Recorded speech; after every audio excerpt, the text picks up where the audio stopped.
It seems like the title of Lord Mountbatten comes with child sexual abuse, not just the prestige and spending of taxpayers' money with zero contribution to society.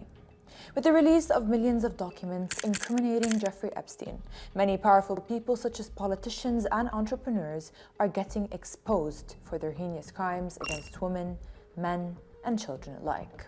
In this particular case, highlighted in a Grey Zone report, interest in the disturbing past of the British royal family and British authorities was revived, bringing us to Kincora, a state-run boys' home in Belfast, Ireland, where as soon as it was founded, complaints of child abuse arose but were repeatedly ignored by the authorities. For decades, staff and officials alike were accused by children, at least the ones who didn't vanish inexplicably, of abuse, be it sexual or physical. Police visited the facility repeatedly, but no charges were filed and no action was taken. Now, you might be wondering how the police couldn't find evidence of abuse. Well, it's because the MI5 and MI6 intelligence agencies were in on it. How was Kincora used? You might be wondering. Researchers argue that it was used as a compromising site or one used for blackmail. They'd lure pedophiles to the children's facility and then use their crimes against them in order to either recruit or control them, essentially weaponizing children, just not in the usual way of using child soldiers. They did that elsewhere. The Irish Times reported on the issue in 1980 and put the scandal in the limelight. It was uncovered that instances of child abuse at Kincora were not isolated nor recent, but a systemic operation stretching back decades after the authorities claimed for years that there was no evidence or substantive claims of abuse.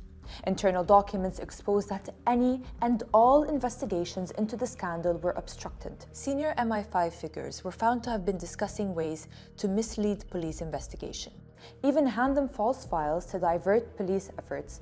What's more absurd is that police files from the original Kincora investigations spanning 1980 to 1983 had been destroyed. While the case was never closed, the suppression of information and the destruction of documents meant that every investigation and attempt at prosecution would lead to a dead end. Neither survivors nor culprits ever saw justice, as the former never got closure and the latter never faced the repercussions of their crimes.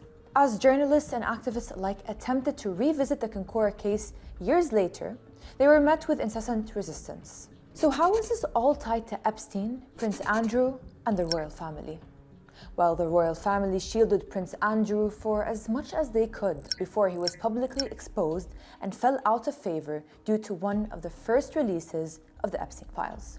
And newly declassified Epstein files reopened wider questions surrounding elite abuse networks and who was protecting them. All in all, the new revelations about Prince Andrew raised many concerns about what intelligence agencies knew and what they hid and why they hid it. And that's the pattern that keeps resurfacing, not coincidence, not isolated scandal, but protection. Protection of status, protection of institutions, protection of power. From Kincora to Epstein, the same question lingers. Who knew, who enabled, and who ensured the truth stayed buried?